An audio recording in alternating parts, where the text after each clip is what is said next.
80 দশকের বলিউডে একের পর এক সুপারহিট ছবি দিয়ে গেছেন সেই সময়ের এক উজ্জ্বল নক্ষত্র রতি অগ্নিহোত্রী। এক দুজে কে লিয়ে এবং কুলি সিনেমাগুলো তাকে রাতারাতি ঘরে ঘরে পরিচিত করেছিল, যা আজও স্মৃতিতে অমলিন। কিন্তু পর্দার আলো নিভতেই তার জীবনের আরেকটা অধ্যায় শুরু হয়েছিল, যা ছিল ভয়ঙ্কর, আঁধারে ঢাকা আর নীরব। বিনোদন জগতে রতি যখন খ্যাতির শিখরে, তখনই তিনি হঠাৎ সরে গেলেন রূপালী পর্দা থেকে। 1985 সালে স্থপতি অনিল বিরওয়ানিকে বিয়ে করে শুরু করেন তার নতুন জীবন। তবে সেই জীবন সংসার দেখতে সুখের হলেও তার ভিতরে চলছিল অদৃশ্য এক ঝড়।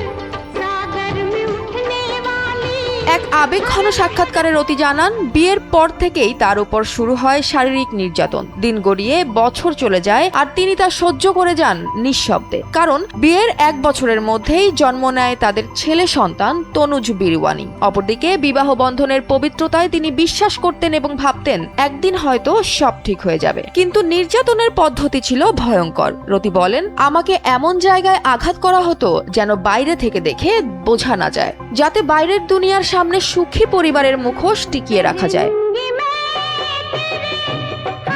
2015 সালের 7 মার্চ তাদের ছেলে তনুজ তখন শুটিং এর কাজে পুনেতে, আর সেই সুযোগেই ঘটে ভয়াবহ এক সহিংস ঘটনা, যা রীতিকে বুঝিয়ে দেয় এবারই শেষ। তিনি বলেন, তখন আমার বয়স 54। ভাবলাম বয়স হচ্ছে, আস্তে আস্তে আরো বৃদ্ধ হব, শরীরও দুর্বল হবে, একদিন হয়তো এটা আমাকে মেরেই ফেলবে। আর তার ঠিক 1 সপ্তাহ পর চোখে জল কিন্তু মনে ইস্পাতের দৃঢ়তা নিয়ে রতি একাই গেলেন পুলিশ স্টেশনে, প্রথমবারের মতো নিজের উপর হওয়া নির্যাতনের অভিযোগ করতে।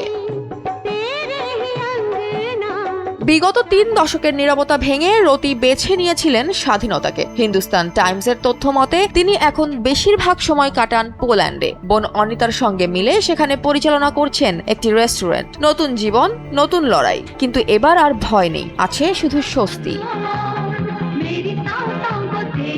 অন্যদিকে তার ছেলে তনুজ বিরওয়ানি এখনো কাজ করছেন ভারতের বিনোদন জগতে, আর রতি নিজেকে সাজাচ্ছেন নতুন করে। গ্ল্যামার নয়, এবার শান্তি আর আত্মমর্যাদার আলোয়। আর এটাই রতি অগ্নিহোত্রীর গল্প, যেখানে নীরবতা ছিল দীর্ঘ, নির্যাতন ছিল অদৃশ্য, তবুও দিন শেষে সাহস ছিল অদম্য।